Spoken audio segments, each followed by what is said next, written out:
Hello दोस्तों, आप सभी का स्वागत है मेरा यूट्यूब चैनल सुबह स्टडी पे। आज हम लोग पढ़ेंगे जो किरण बुक है, जिसमें बिहार के सभी एग्जाम का प्रीवियस ईयर क्वेश्चन दिया गया है, जिसमें 8360 प्लस MCQ क्वेश्चन है। इसका ये अगला पार्ट रहेगा, तो चलिए देखते हैं। 799 हो जाएगा। धन विधेयक राज्यसभा में भारत के अंतर्गत पुनः स्थापित नहीं किया जा सकता है। यह प्रावधान भारत के संविधान के किस अनुच्छेद में पाया जाता है? क्वेश्चन कर रहा है कि जो धन विधेयक है राज्यसभा में भारत के अंतर्गत पुनः स्थापित नहीं किया जा सकता है, यह प्रावधान भारत के संविधान के किस अनुच्छेद में पाया जाता है? तो ये पाया जाता है अनुच्छेद 109 में। ऑप्शन हो जाएगा 3। धन विधेयक के जो उल्लेख है, इसका उल्लेख अनुच्छेद 110 में किया गया है। आगे बढ़ते हैं, अगला क्वेश्चन हो जाएगा। अगला क्वेश्चन है 800 नंबर, देखेंगे। निम्न में से कौन सा कथन भारत में समानता के अधिकार के बारे में सही है? इनमें से कह रहा है कौन सा जो कथन है भारत के समानता के अधिकार के बारे में सही है? तो देखते हैं, पहला कथन हो जाएगा, यह अधिकार अवैधता को शाश्वत करने के लिए प्रयुक्त नहीं किया जा सकता है। ये कह रहा है कि यह अधिकार जो है अवैधता या धोखाधड़ी में शासन करने के लिए प्रयुक्त नहीं किया जा सकता है। ये सही है। इसके बाद देखेंगे, यह अधिकार नकारात्मक समानता की परिकल्पना नहीं करता है। ये भी सही है। और देख रहा है और इसमें हो जाएगा कथन 3 में है थोड़ा सा मिस्टेक है कि यहाँ जो कह रहा है कि कथन 3 में सभी नागरिक के लिए जो कानून है उसके लिए समानता होगा, तो कथन 3 भी सही है। तो इसमें से हो जाएगा, तीनों जब कथन सही है, ऑप्शन हो जाएगा 4, उपयुक्त में से एक से अधिक। आगे बढ़ेंगे, अगला क्वेश्चन हो जाएगा 801 नंबर क्वेश्चन है, समान पारिश्रमिक अधिनियम भारत में निम्न में से किस वर्ष अस्तित्व में आया था? यानी कि बंधुआ जो मजदूर अधिनियम आया था, ये कब आया था? तो 1976 में आया था। ऑप्शन हो जाएगा 2। इसमें ये बोला गया था कि समान जो कार्य महिला और पुरुष दोनों मिलकर कर रहे हैं, तो उनको समान वैल्यू दिया जाएगा। आयात निर्यात बैंक की स्थापना 1982 में किया गया था। आगे बढ़ेंगे, 802 नंबर क्वेश्चन हो जाएगा। 802 नंबर क्वेश्चन है, निम्न में से भारत में सर्वोच्च न्यायालय तथा उच्च न्यायालयों के बारे में कौन सा कथन सही है? देखते हैं। कथन 1 हो जाएगा, ये न्यायालय किसी भी विधायन या कार्यपालिका के कार्य की संवैधानिक वैधता का निर्धारण कर सकते हैं। ये सही है। इन न्यायालयों को संविधान की व्याख्या करने की शक्ति प्राप्त है। ये भी सही है।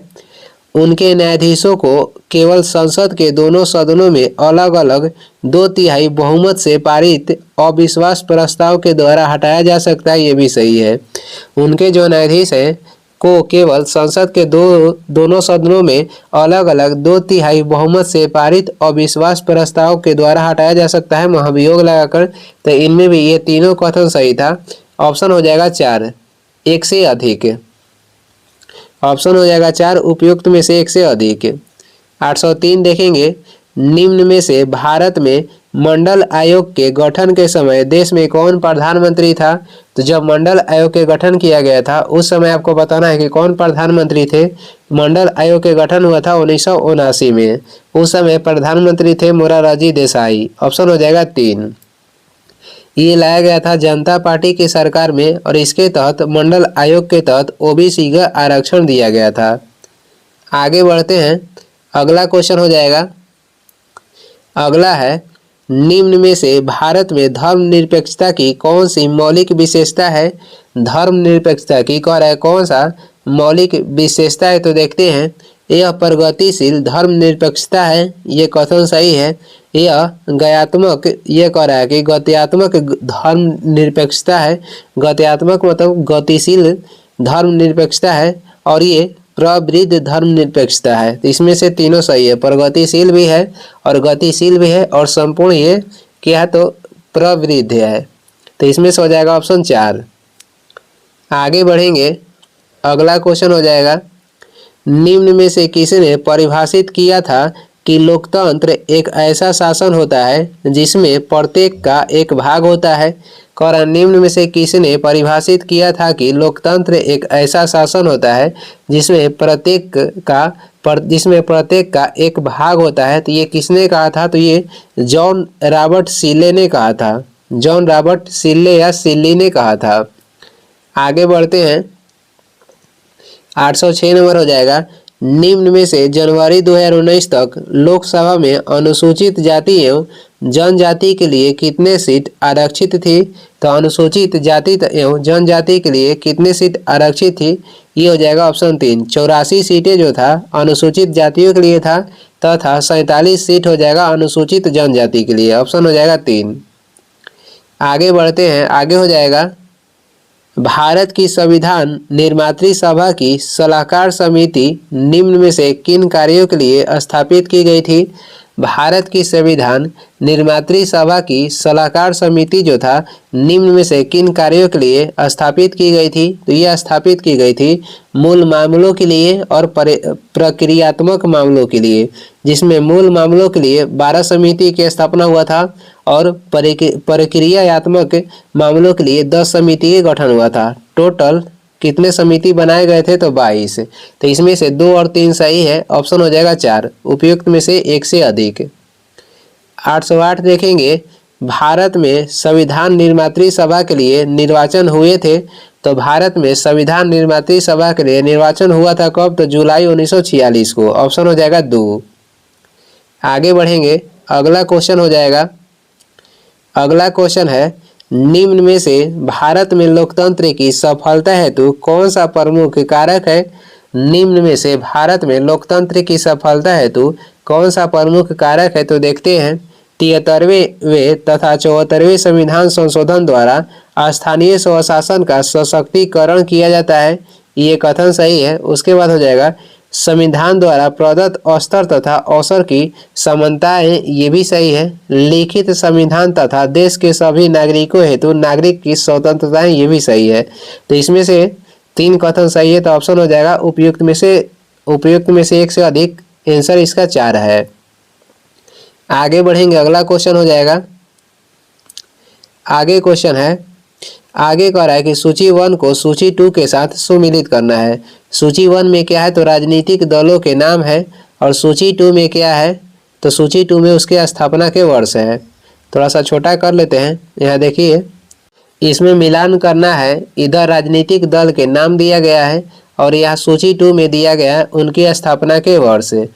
अखिल भारतीय तृणमूल कांग्रेस के गठन कब हुआ था? तो इसका गठन हुआ था 1998 में। इसके बाद हो जाएगा बहुजन समाज पार्टी गठन कब हुआ था? बहुजन समाज पार्टी गठन 1984 में हुआ था। भारतीय जनता पार्टी गठन कब हुआ था? तो 1980 में भारतीय जनता पार्टी के गठन हुआ था।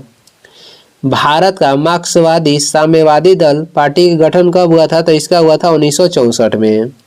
अखिल भारतीय तृणमूल कांग्रेस के गठन 1998 में हुआ। बहुजन समाज पार्टी के गठन 1984 में हुआ था। भारतीय जनता पार्टी के गठन 1980 में हुआ। भारत के मार्क्सवादी साम्यवादी दल के गठन 1964 में हुआ। आगे बढ़ते हैं, अगला क्वेश्चन हो जाएगा, अगला क्वेश्चन है निम्न में से किसने टिप्पणी की थी कि लोकतंत्र चेतन और उपचेतन मन की एकता है? ये किसका कथन है? तो ये हो जाएगा, ये किसका कथन है? हॉकिंग के कथन है। ऑप्शन हो जाएगा 3। किसका कथन है? तो हॉकिंग का ये कथन है। आगे बढ़ते हैं, अगला क्वेश्चन हो जाएगा, अगला है न्याय युद्ध के रूप में ज्ञात आंदोलन का हरियाणा में निम्न में से किस नेता द्वारा नेतृत्व किया गया था? जो न्याय युद्ध आंदोलन था, कह रहा है कि न्याय युद्ध के रूप में ज्ञात आंदोलन का हरियाणा में निम्न में से किस नेता के द्वारा नेतृत्व किया गया था? तो ये किया गया था चौधरी देवीलाल के द्वारा। ऑप्शन हो जाएगा 2। आगे बढ़ेंगे, अगला क्वेश्चन हो जाएगा भारत की संविधान निर्मात्री सभा ने निम्न में से मुख्यतः किन मामलों पर समितियों की सहायता से कार्य करना पसंद किया? तो इसमें से हो जाएगा मौलिक मामलों पर और प्रक्रियात्मक मामलों पर। ये 2 जो मामला है, इसमें जो समिति है इसकी सहायता से कार्य करना पसंद किया। तो 2, 3 सही है। ऑप्शन हो जाएगा 4, उपयुक्त में से एक से अधिक। आगे बढ़ते हैं, 814 हो जाएगा निम्न में से कौन 1953 में राज्य पुनर्गठन आयोग के सदस्य थे? तो राज्य पुनर्गठन आयोग के सदस्य इसमें से हो जाएंगे के.एम. पडिक्कर और हृदयनाथ कुंजरू। 1 और 2 ये के.एम. पडिक्कर, हृदयनाथ कुंजरू जो थे ये दोनों सदस्य थे और इसमें अध्यक्ष थे फजल अली। और ये जवाहरलाल नेहरू के नेतृत्व में गठन किया गया था। इसी के तहत भाषा के आधार पर गठन होने वाला पहला राज्य हो जाएगा आंध्र प्रदेश, जिसका गठन 1 अक्टूबर 1953 में हुआ था। इसका आंसर हो जाएगा उपयुक्त में से अधिक। आगे बढ़ते हैं, अगला क्वेश्चन हो जाएगा 815 नंबर क्वेश्चन देखेंगे। 815 में कह रहा है कि बिल्किस बानो के संबंध में सर्वोच्च न्यायालय के फैसले में निम्नलिखित में से कौन सा तथ्य वर्णित है? तो ये देखते हैं। कथन ए में हो जाएगा कि बिल्किस बानो ने 30 नवंबर 2022 को सर्वोच्च न्यायालय में समय पूर्व दोषियों के रिहाई को चुनौती दी। ये सही है। जो बिल्किस बानो थी ये 30 नवंबर 2022 को सर्वोच्च न्यायालय में समय पूर्व दोषियों के रिहाई को चुनौती दी। बी में कह रहा है कि 23 अप्रैल 2019 को सर्वोच्च न्यायालय ने बिल्किस बानो को गुजरात सरकार से 50 लाख रुपए का मुआवजा दिलाया। ये भी सही है। 8 जनवरी 2024 को सर्वोच्च न्यायालय ने 11 दोषियों को समय पूर्व रिहाई करने की संबंधी आदेश को रद्द कर दिया। ये भी जो कथन है सही है। डी में है कि न्यायमूर्ति बीबी नागरत्ना और न्यायमूर्ति उज्जवल भुइयां ने निर्णय दिया था। ये भी सही है। इसमें से चारों कथन सही है, तो ऑप्शन हो जाएगा उपयुक्त में से एक से अधिक। आगे बढ़ते हैं, अगला क्वेश्चन हो जाएगा कुछ निर्वाचन क्षेत्रों में 2016 में उपचुनाव हेतु मतदान निम्न में से किस राज्य में निरस्त किया गया था? तो ये किया गया था तमिलनाडु में। अगला देखेंगे, भारत के नए संसद भवन में सांसदों के निलंबन का रिकॉर्ड निम्नलिखित में से कौन सा है? जो नए संसद भवन है इसमें कह रहा है कि सांसदों के निलंबन का रिकॉर्ड निम्नलिखित में से कौन सा है? तो इसमें से हो जाएगा उपयुक्त में से कोई नहीं। कि इसका रिकॉर्ड जो हो जाएगा 2023 में था। लोकसभा से 100 और राज्यसभा से 46 सांसद को निलंबित किया गया था। आगे देखेंगे, आगे हो जाएगा 818 है, देश में मतदाता सत्यापित कागज लेखा परीक्षण विचारण निम्न में से किस वर्ष अस्तित्व में आया था? तो ये कब आया था? तो ये आया था 2013 में। ऑप्शन हो जाएगा 1। और इसे 100% लागू कब किया गया था? तो 2017 में 100% लागू किया गया था। आगे बढ़ते हैं, अगला क्वेश्चन हो जाएगा निम्न में से कौन भारतवर्ष के प्रथम निर्विरोध एवं सर्वसम्मति से निर्वाचित राष्ट्रपति हुए थे? भारत के कौन से राष्ट्रपति हुए जिनका निर्वाचन जो हुआ था निर्विरोध हुआ था? तो ये हो जाएंगे नीलम संजीव रेड्डी। नीलम संजीव रेड्डी को निर्विरोध राष्ट्रपति चुना गया था। ऑप्शन 1 हो जाएगा। अगला देखेंगे, अगला क्वेश्चन है निम्न में से कौन भारत के प्रधानमंत्री थे जब 73वां एवं 74वां संविधान संशोधन अस्तित्व में आए? तो उस समय कौन प्रधानमंत्री थे? तो उस समय प्रधानमंत्री थे बीपी ये हो जाएंगे पीवी नरसिम्हन राव। ऑप्शन हो जाएगा 1। पीवी नरसिम्हन राव थे। इनका कार्यकाल कहेगा तो 1991 से कब तक था? तो 1996 तक था। 1991 से 1996 तक था। 73वां जो है संविधान संशोधन के संबंध हो जाएगा पंचायती राज से। 74वां का हो जाएगा नगर पालिका से। और ये दोनों कब हुआ था? तो 1993 में ये हुआ था। आगे बढ़ते हैं, 821 हो जाएगा हमारे राष्ट्र को मुक्तः राष्ट्रवाद के आधार पर निर्मित करने की राजनीतिक प्रवृत्ति का नेतृत्व भारत में निम्न में से किस राजनीतिक दल द्वारा किया जाता है? ये कह रहा है कि हमारे राष्ट्र को मुख्यतः राष्ट्रवाद के आधार पर निर्मित करने की राजनीतिक प्रवृत्ति का नेतृत्व भारत में निम्न में से किस राजनीतिक दल के द्वारा किया जाता है? तो ये किया जाता है भारतीय जनता पार्टी के द्वारा। ऑप्शन हो जाएगा 2। आगे बढ़ते हैं, 822 हो जाएगा निम्न में से किस संविधान संशोधन ने भारत न्यायपालिका को संसद के अधीन बना दिया? किस संविधान संशोधन ने भारत न्यायपालिका को संसद के अधीन बना दिया था, ये था 42वां संविधान संशोधन। ऑप्शन हो जाएगा 1। और ये हुआ था 1900 कब, तो 1976 में ये हुआ था। आगे बढ़ते हैं, अगला क्वेश्चन हो जाएगा, भारत के संविधान की प्रस्तावना न्याय की गारंटी देती है, इसका तात्पर्य है कि भारत अपने जनमानस को अनुमति देता है। तो इसका तात्पर्य क्या है, तो इसका आंसर हो जाएगा इसमें कुछ मूल अधिकार रखने की क्या देता है, तो ये अनुमति देता है। भारत के संविधान की प्रस्तावना न्याय की गारंटी देती है, इसका तात्पर्य है कि भारत अपने जनमानस को अनुमति देता है तो कुछ मूल अधिकार रखने की। ऑप्शन हो जाएगा 2। आगे बढ़ेंगे, अगला क्वेश्चन हो जाएगा, अगला है, भारतीय संविधान की 7वीं अनुसूची के अंतर्गत कृषि विपणन किस सूची में है। तो जो तीनों सूचियां है ये आता है 7वीं अनुसूची के अंतर्गत। और इसमें कह रहा है कि कृषि विपणन किस सूची में इसका उल्लेख किया गया है, तो इसका उल्लेख किया गया है राज्य सूची में। ऑप्शन हो जाएगा 2। वर्तमान में संघ सूची में 100 विषय है, राज्य सूची में 61 है, समवर्ती सूची में कहेगा तो 52 है। और पहले जो राज्य सूची है, पहले इसमें कितना विषय था, 66। इसमें से 5 निकाल कर किसमें डाला गया है, समवर्ती सूची में। पहले इसमें कितना था, 47, इसमें 66 था, इसमें से 5 निकला तो राज्य सूची में वर्तमान में 61 बचा। और इसमें पहले 47 था समवर्ती सूची में, तो राज्य सूची से 5 निकाल कर समवर्ती सूची में डाला गया, तो अब इसमें हो गया है 52। आगे बढ़ते हैं, अगला देखेंगे, अगला क्वेश्चन हो जाएगा, नीचे 3 कथन दिए गए हैं जिनमें एक अभिकथन है तथा अन्य कारण R1 तथा R2 है। तो देखते हैं, अभिकथन 1 है, लोकतंत्र सुनिश्चित करता है कि हम जितने योग्य हैं उससे बेहतर शासन नहीं किया जाएगा। तो और इसका कारण देख लेते हैं, न्याय हेतु मानव की क्षमता लोकतंत्र को संभव बनाती है। न्याय हेतु मानव की जो क्षमता है लोकतंत्र को संभव बनाती है, ये सही है। और दूसरा है कि अन्याय के प्रति मानव का झुकाव लोकतंत्र को आवश्यक बना देता है, ये भी सही है। तो इसमें से दोनों सही था, तो इसमें हो जाएगा ऑप्शन हो जाएगा 4, उपयुक्त में से 1 से अधिक। आगे बढ़ते हैं, अगला क्वेश्चन हो जाएगा, निम्न में से किसने कहा था कि लोकतंत्र सर्वोत्तम है और यह संदेह से परे है। निम्न में से किसने कहा था कि लोकतंत्र सर्वोत्तम है, यह संदेह से परे है। तो ये बोले थे जेके गिलवर्थ ने। ऑप्शन हो जाएगा 3, जेके गिलवर्थ है। सीले के कथन है कि लोकतंत्र ऐसा सरकार है जो कि सभी, लोकतंत्र एक ऐसा सरकार है जिसमें सभी का भागीदारी है। ये किसने कहा था, तो सिल्ली ने। आगे बढ़ते हैं, आगे हो जाएगा, आगे सूची 1 को सूची 2 के साथ सम्मिलित करना है। सूची 1 में क्या है, तो टिप्पणी दिया गया है। और सूची 2 में क्या है कि जो टिप्पणी है किसके द्वारा, सूची जो 2 में है कि टिप्पणी जो है ये किसके द्वारा किया गया था। तो देखते हैं,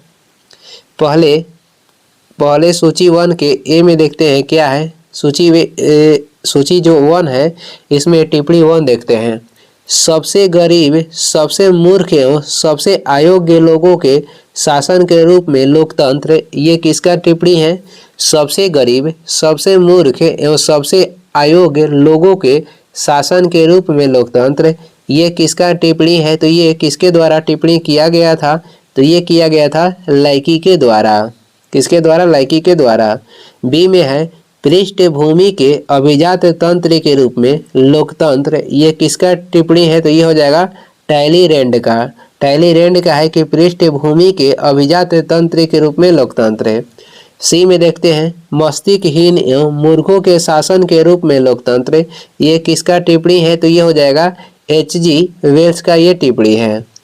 मूर्खता से पूर्ण शासन के रूप में लोकतंत्र, ये किसका टिप्पणी है। तो ये हो जाएगा फॉगेट का। आगे बढ़ेंगे, अगला क्वेश्चन हो जाएगा, भारत में लोकतांत्रिक सरकार के संबंध में निम्न में से कौन सा कथन सही है। तो देखते हैं, यह अधिक उत्तरदायी शासन का रूप है, ये सही है। भारत में लोकतंत्र ने शासन को खाद्य सुरक्षा हेतु जवाबदेह बना दिया, ये भी सही है। लोकतंत्र अपेक्षा करता है कि शासक को लोगों की आवश्यकताओं पर ध्यान दे, ये भी सही है। भारत में लोकतांत्रिक सरकार के संबंध में ये तीनों कथन सही था। ऑप्शन हो जाएगा 4, उपयुक्त में से 1 से अधिक। आगे बढ़ते हैं, अगला हो जाएगा, निम्नांकित में से किसने कहा था आर्थिक समानता के अभाव में राजनीतिक स्वतंत्रता एक भ्रम मात्र है। निम्नलिखित में से किसने कहा था कि आर्थिक समानता के अभाव में राजनीतिक स्वतंत्रता एक भ्रम मात्र है। ये किसके द्वारा कहा गया था? तो ये कहा गया था GDH कोल ने ये कहा था।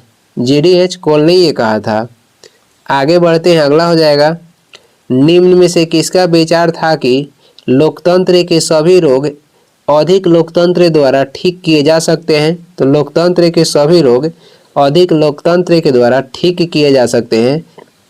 ये किसके द्वारा कहा गया था? तो ये कहा गया था अल्फ्रेड स्मिथ के द्वारा। ऑप्शन हो जाएगा 3। आगे बढ़ते हैं, अगला क्वेश्चन है भारत में भारतीय वन सेवा निम्न में से किस वर्ष अस्तित्व में आई थी? तो भारत में भारतीय वन सेवा निम्न में से किस वर्ष अस्तित्व में आई थी? तो इनमें से कोई नहीं, क्योंकि भारतीय वन सेवा अस्तित्व में आई थी 1951 के अधिनियम के तहत। कब? तो 1966 में। और आज़ादी से पहले ब्रिटिश काल में ये कब चला था? तो 1864 में इसका प्रयोग किया गया था। आगे बढ़ते हैं, अगला हो जाएगा, आगे देखेंगे लोकतंत्र की तत्कालीन विश्व में कमजोरियों के बारे में निम्न में से कौन सा कथन सही है? कह रहा है कि लोकतंत्र की जो तत्कालीन कारण है ये विश्व में कमजोरियों के बारे में निम्न में से कौन सा कथन सत्य है? तो देखते हैं, लोकतांत्रिक शासनों में निर्णय लेने एवं उनके कार्य रूप में परिणत होने में बहुत समय लगता है। ये कथन सही है, क्योंकि इसमें सभी के सहमति होता है, इसीलिए इसमें समय लग जाता है। दूसरा देखेंगे कथन, राजनीतिक दल अधिकांशतः लोकतांत्रिक शासनों को अनैतिक एवं शक्तिहीन बनाते हैं। ये गलत है। तीसरा देखेंगे, उनमें क्षेत्रीय हित राष्ट्रीय हितों से अधिक शक्तिशाली हो जाते हैं। ये भी कथन सही है, क्योंकि उनके क्षेत्रीय जो दल होता है क्षेत्रीय हित राष्ट्रीय हितों से अधिक शक्तिशाली हो जाता है। ये भी सही है। तो 1 और 3 सही है। ऑप्शन हो जाएगा 4, 1 से अधिक। इसका ऑप्शन हो जाएगा 4, 1 से अधिक। आगे हम लोग देखेंगे 833 क्वेश्चन हो जाएगा, निम्न में से कौन सा कथन वर्तमान समय में लोकतंत्रों के अनुकूल है? इनमें से कह रहा है कि कौन सा कथन वर्तमान समय में लोकतंत्रों के अनुकूल है? तो देखेंगे, लोकतंत्रों में तत्कालीन कार्यशीलता का ह्रास पाया जाता है। ये सही है। लोकतंत्र लंबे समय में अपनी दक्षता को बढ़ा सकते हैं। ये भी सही है। अधिनामवाद के चयन के स्थान पर लोकतंत्रों के अंतर्गत आवश्यक सुधारों को किए जाने की आवश्यकता है। ये भी सही है। इसमें से तीनों जो कथन था वर्तमान समय में लोकतंत्र के बारे में, तो इसमें से तीनों सही है। तो ऑप्शन हो जाएगा 4, उपयुक्त में से अधिक। और ये इस वीडियो के लास्ट क्वेश्चन है। इसका अगला जो पार्ट है अगला वीडियो में लाएंगे। तो वीडियो को लास्ट तक देखने के लिए धन्यवाद। वीडियो पसंद आ रहा है तो लाइक कर दें, चैनल पर नए हैं तो सब्सक्राइब कर दें। कुछ सुझाव या सलाह देना है तो कमेंट करके ज़रूर बताएं। Thank you.